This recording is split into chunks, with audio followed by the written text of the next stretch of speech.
This is the Big O Show. This is the Big O Show. What's up, dude? Hello. What's up, man? What's up? You got a Hall of Fame shirt and everything? I do. I feel like this is the right day to do it, right? Zach's getting in the Hall of Fame, a big day. Another guy I covered, DeMarcus Ware, is getting honored. And so it's a good day. So I had bought this in Canton last year, and I haven't got a lot of days to wear it. Felt like this was a great one. Yeah, it was a lot of fun, man. The Dolphin Nation represented strong, dude. It was well represented here. So it was cool, and obviously a very emotional message by Zach. And the only thing I got to tell you, Cam, and I know you work for the league, so I don't want to get you in any kind of trouble or anything real controversial or anything. Right. I don't like that the presenter is pre-recorded. Gotcha. Yeah, I hear you. That makes sense. You want the authentic, the real in person. And then the exchange. Yeah, the exchange. Absolutely. That moment. Absolutely. I wanted that too. I wonder if some of it's a time purpose thing. Corporate. Because you got to think about it and say, hey, if you have to force a person to give in a 2-minute, 3-minute, 5-minute, whatever the limit is, video, it's a lot easier to constrain that if they're in video versus if they're in person. You're going to tell Jimmy Johnson or you're going to tell Jerry Jones to shut up when they're actually on stage? Probably not. No. I think that's probably the process, but I agree with you. I do wish we had a little bit more of those. It loses, because that's what this is all about, dude. Absolutely. This is their moment. I had my Oakleys on and I cried like twice. Yeah. Nobody knew. Yeah. Nobody caught me. Nobody saw it because I took the specific Oakleys that would wrap right around my eyes and everything. It said, I can hide it in there, and I hid it in there a couple of times. But that's what this is all about, because it's with Zach, it's like when Marino goes in or Jason Taylor, it's like it's a no-brainer. It's stupid to even talk about it or even have a discussion. These guys are freaks, right? But with Zach, I think a lot of fans had a lot of pain with this because they saw it every day, how great he was for them. But then everybody else, it's like what Jimmy said. You're an overachiever, and he hates that word. You know what I'm saying? Because we always look at the short person or the person that has some kind of debility or something that you say, oh, well, that person's an overachiever or something. You know what I'm saying? And we don't just say that person's just great. Absolutely. Absolutely. You're right, because overachiever seems to indicate that you didn't have the talent. Whereas like Zach had the talent. Zach was overlooked because he was too small, because he didn't have the measurables, because he didn't run fast. Those things don't equate to talent. Those things may equate to physical skill set, but that does not equate to talent. He was one of the most talented linebackers of his generation, even with his size. It wasn't just, oh, this is a try-hard dude who just does it. No, Zach could play. Zach could straight up play. And so I'm with you that the overall overachievers label, the connotation of it doesn't give it the full notion. He overachieved expectations, but maybe those expectations were flawed, not because he wasn't good. Yeah, but overall, man, if you have a chance to come here and experience this, I'm lucky. This is my second time. I came for the Marino one, and now for Zach Thomas. So for me, it was a lot of fun to. And by the way, we were able to get together with a lot of fans. Did you see? Did you see our video with our fight song around Don Shula? I didn't.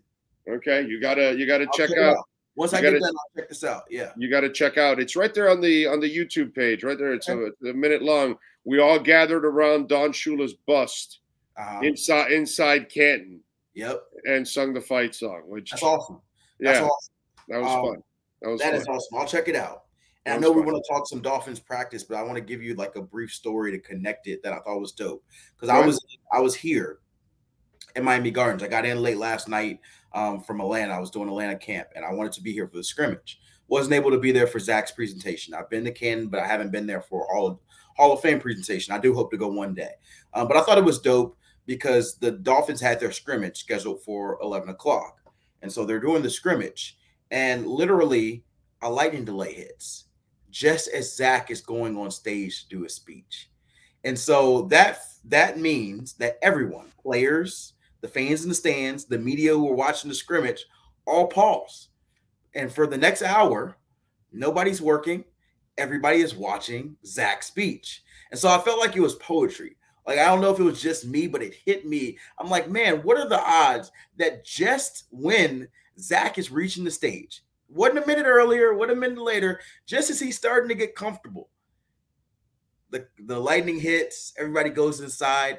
And I wasn't down there with the players, but I find it hard to believe that some of them didn't look and see a camera, see a TV on the screen and peek out and see Zach and try to get a look at what he's saying and whatnot. So, and Dolphins fans for sure, there's TV screens all through the stadium. So I'm sure they were peered off in the screens watching as well. And so everybody, even the fans who wanted to see the current team and the media who were seeing the current team and the players who were on the current team got the opportunity to see Zach in that one moment. So I thought that was cool, cool symmetry. What was the reaction? It was awesome. It was awesome, man.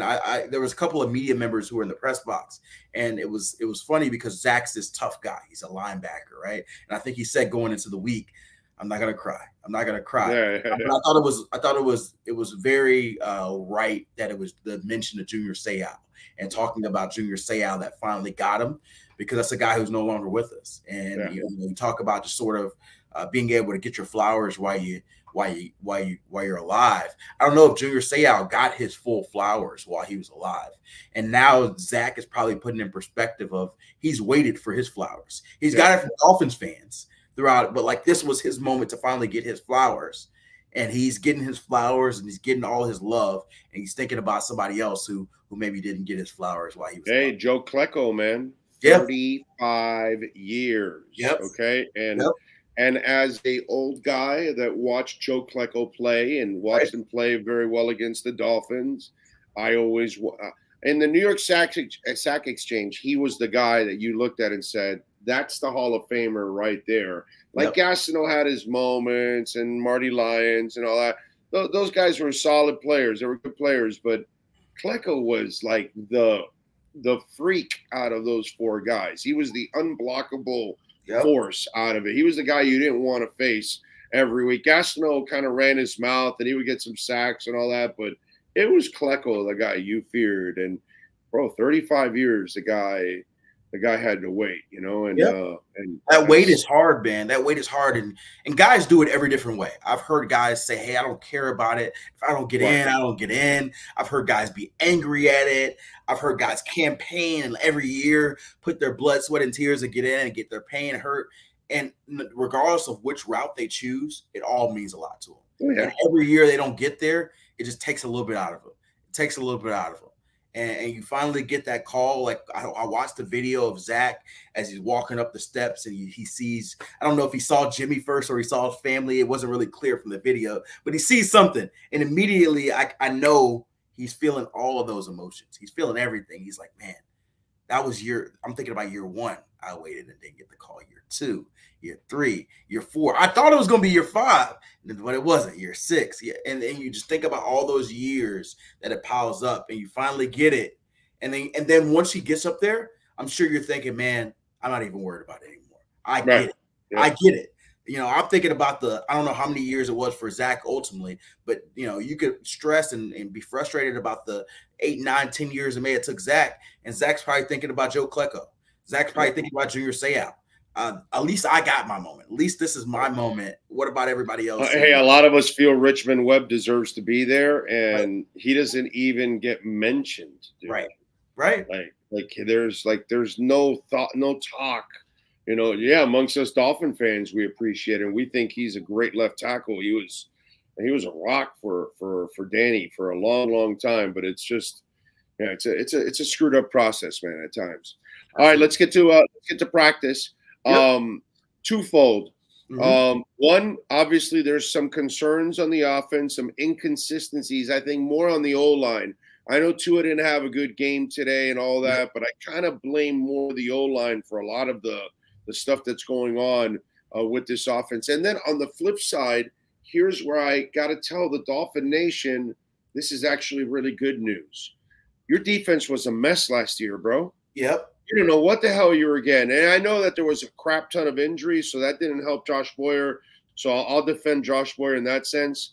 But you now have like a dude that understands what the hell's going on. And the fact that the defense, and he's not even completely happy with the defense, okay? Right. But at least it looks like they're grasping it. And to me, that's the good news out of it. Yes, you have some bad stuff with the offense and the passing game and all that. But on the flip side, I really like that the defense is coming around pretty quickly, because I think that's how you're going to have your balance anyway. Well, first of all, I'll just say this. No sugarcoating, the offense was bad today. This is probably the worst I've seen them in all training camp. And I haven't been here all day, all training camp. Some Dolphins reporters were saying there was a day where the defensive line was just sacking them left and right. And that was probably a top contender here. But today was a little frustrating because it was just everybody. Like yes, the offensive line was rough and they had a rough day. But it was drop passes. It was quarterback wasn't fully in sync. It was, like the efficiency in and out of the huddle wasn't great. It was just a day where I don't know if they just, they didn't have the energy today or they felt too much energy because of the fans in the stands. But that was a little bit discouraging, especially a week into training camp. So can't sugarcoat that at all. And so, you're concerned on the O-line right now that even a guy like Rob Hunt isn't playing. Rob Hunt got beat a few times today. And Rob Hunt's a guy you usually don't worry about. You had to worry about him today. He was getting beat. Isaiah Wynn, Liam Eichenberg. These are guys who you're going to need one of those two probably to play left guard.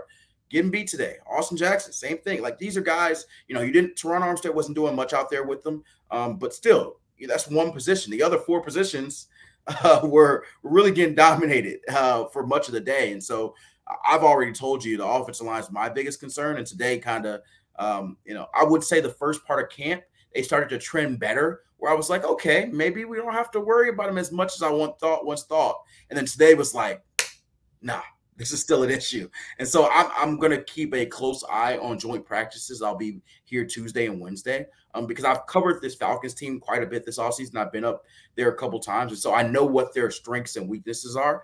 This is a team in the Falcons that don't have a great pass rush. They've been historically one of the worst pass rush teams. Now they've added some talent. David Onyemata, Calais Campbell, who hasn't been in camp yet, but maybe here for the Miami practices. And so they're better, but it's still relative. This team should be very much an average or below average front. When do the practices start? They will be Tuesday and Wednesday. Okay. If he hasn't practiced Calais, they're not going to just throw him into a. So he probably won't. Yeah, he probably won't. If anything, it would be ease into like a. Right. Yeah. That's what I'm saying. And like a one-on-one. Maybe he does one-on-one. And by the way, does Calais really need this? No. So it probably won't be Calais, but it'll be a couple of other guys. But the reason why I mentioned that is because this is going to be the average at best defensive line that you face. And if that offensive line struggles, that's going to tell you this is a big issue. Then it's really bad. Yes, they should win more battles than they lose against this Falcons defensive line. Now, the Falcons have some other groups that are pretty strong. Falcons offensive line is actually pretty strong. And so I want to see Wilkins go against Chris Lindstrom, who's one of the best guards in football. I can't wait for that battle. I can't wait to see Jake Matthews go against Jalen Phillips. Like these are going to be really good matchups. But the Falcons D-line should not dominate the Dolphins O-line. And so that's the one area I'm really going to watch because right now my concern is definitely going up. And this is not something you want to see from your quarterback. But by the way, did Mike McDaniel fine you for missing any of these practices? Because Orlando Ledbetter gets fined. Here's why I can't get fined. I cover the whole league. Orlando Ledbetter covers only the Atlanta Falcons. And so if I only covered the Miami. By the way, how do you find an icon? I don't understand that. And it was an actual fine amount. It wasn't $5. It was $500. It was $500. It was $5, bro. Yeah. And so to his outlet's credit, his editor paid the money to a charity. And Arthur Smith matched it, and then Arthur Blank, their owner, matched it as well. So you got $1,500 now heading to a charity. But that was definitely interesting. And for those people out there that don't know, Orlando Ledbetter is he's a legend. He's a legend in our business. Like he's kind of like, I don't know if Barry Jackson's the right word. No, it's Edwin Pope. Gotcha. It's Edwin Pope. That's right. That's the guy you're looking at, or Dave Hyde. Yep. You know, a guy who's been a legacy guy for really as long as you can remember that team.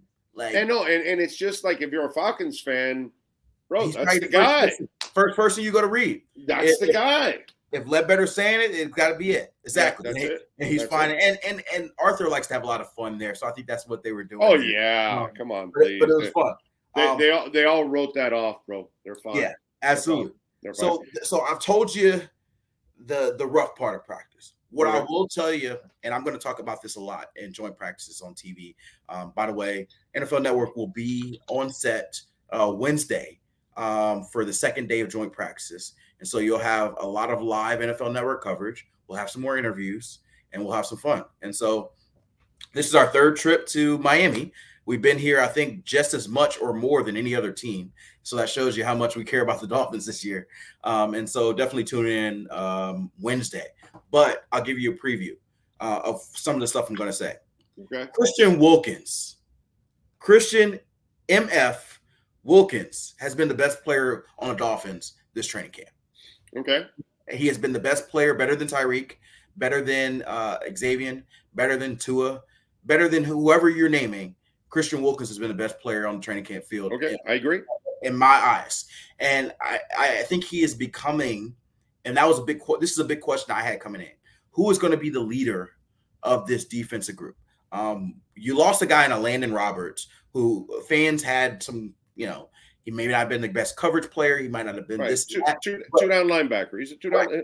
But there's nothing wrong with who he is and what he brings to the table. He's exceptional as a two down linebacker. But one thing that he was really good at that fans probably didn't realize is he was that vocal leader of that defense. He was the captain. He would set up meetings with the defensive line, with the linebackers when they're having rough practices. He would be the guy to get in their butt. And so you need that guy, right? Xavier's not that guy. He's not going to talk. That's not what he does. No. So the best players are not always your best leaders. Jalen might have taken more of that role, but now he's hurt. Javon's still a little young. He's growing into that role, but it may be a couple of years before he fully takes on that role. And so Christian, although he has it in him, easily. And if I'm choosing a number two, I'd probably pick Javon as the number two. Jesus, but especially because Javon's naturally more, I guess, vocal. Christian is energy. Christian's energy, effort, show you how to do it. Javon's probably the guy who can chew you out. But I will tell you what, this defense goes how Christian goes, and Christian unleashed today, and the defense unleashed today. And a lot of people get consumed with the sack numbers. If you have any question if Christian Wilkins is worth what he's going to get paid, if he's worth the $18, $20, $22 million a year, whatever number he ends up getting, watch today's practice. Just watch the tape of today's practice. Okay, so I got a question for you. I asked Poupart this. Yep. Christian Wilkins deserves to get paid and paid big. He hasn't gotten it. I know he's going to get it. I'm not really concerned about it, so that's not what this question is about. But he still hasn't gotten paid, and he's out there, and he's hustling, and he's playing the best, like you just said. Connor Williams complained about money. Robert Hunt is also thinking, I need to get paid too. Right? They're struggling. They're not playing up to snuff. Is money on his mind? Is his mind on his money? Yeah. It's a good question. And so I'm just wondering because some guys, you and I have covered the league. Yes. Some guys can compartmentalize that and they can set it aside and still do their job. And then other guys, that affects who they are a little bit. Right. Because they're bothered. They're not getting what they think they deserve. They're getting shortchanged. That kind of stuff. So I wonder if there's any of those concerns with two guys and not with the other.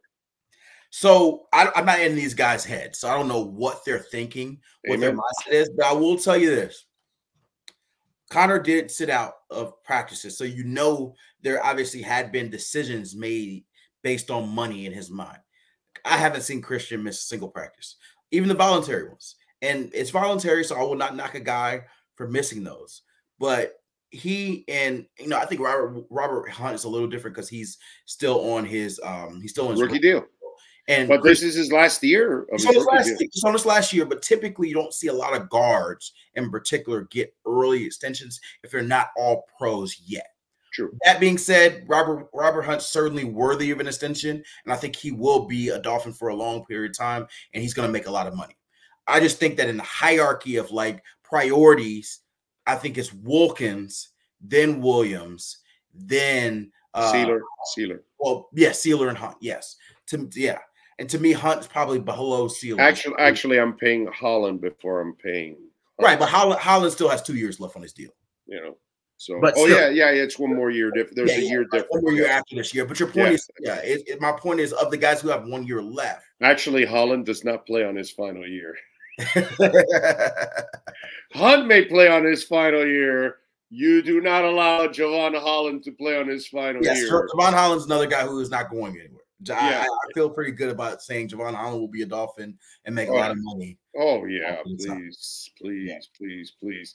Those people back there think, we could have had Minka and Javon sitting in the backfield if we wanted to, and we could have had the best safeties in the NFL. Nobody would have had a tandem like that because you could have alternated with the two. They could have played. Man. I miss Minka, man. Minka was my type of player. Minka was my type, and I know Dolphins fans still feel some type of way because he asked out and his mom. I'm telling you guys, first of all, I don't know how much of y'all have watched Minka.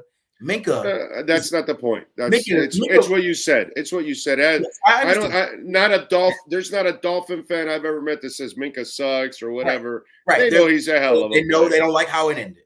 And I'll tell you what, you guys don't know the whole story of all that was and what happened in that situation. You got Brian Flores there, who's, he's a very strong-willed guy. And you got Minka in a situation where, he's a strong-willed guy. And it was a team that wasn't winning. He's playing the positions that he does not want to play. And I still feel like they should have found a way to make it work out. And when I say one more thing, he's watching Bobby McCain sacrifice his ass for no reason at all. Yeah. When Bobby's not a safety, he's a corner. Right. And he's taking a beating and blowing out his shoulder. And Minka's like, F that, dude. I'm not doing that. For a 2020 team that, was one of the worst in football and had to deal with the tanking labels all season. And so I don't blame Minka as much as I think Dolphins fans do because I know the situation. Right. But I'm just telling you, man. I think, by the way, now that Dolphin fans kind of know the way Flo was, they may also kind of ease up on Minka because it's like, well, bro, Philbin and Flo, both those were two guys that just didn't have people skills. They lacked that one thing that they weren't strong with people skills. You know what I mean? And that was an issue for them, unfortunately. All right, Cam, what do you got going on in the NFL Network? So folks can check you out. So they have been working me hard the last 2 weeks. So I'm going to take this weekend and just kind of chill for a little bit. I just left one of my daughter's friends' birthday party. So unfortunately, I haven't been able to chill today. I went to practice and then a birthday party. But now it is 7:35. I am going to take a shower. I'm going to drink something strong. And I'm going to watch Jake Paul and and Nate Diaz tonight. And then tomorrow I'll go to church and hopefully do nothing. Sunday and Monday, and then I'll be gearing up for joint practices Tuesday and Wednesday. And I told you we'll be there for NFL Network coverage on Wednesday, and then I'm actually going to go up to Carolina to see the Panthers and the Jets Wednesday night, so I can be there for Thursday's practice. They have joint practices as well, and then I'll be there for their preseason game. By the way, I'm confused. Is the Atlanta practices here or there? Here. Okay. So the Falcons are coming down on Monday. And they will practice here Tuesday and Wednesday. Okay. And then the preseason game is Friday. Okay, good. I'll be there for Tuesday's practices. Okay. Wednesday I can't. I'll be in Quebec, Canada. Oh, wow. Quebec. Yeah.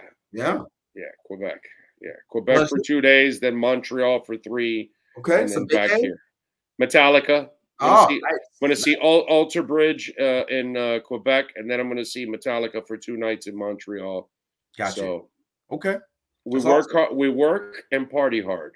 Yeah. It's the way, it's one life, bro. Gotta love it. I hear you. Gotta live it. Cam, you're awesome. Appreciate you as always, my man. Make sure you follow him on Twitter at Cameron Wolfe and support him there at the NFL Network doing his thing. Thank you, Cam. Appreciate you. All right, you guys have a great one. You got it. That is your KSDT CPA sports. I was going to say Miami Dolphins report.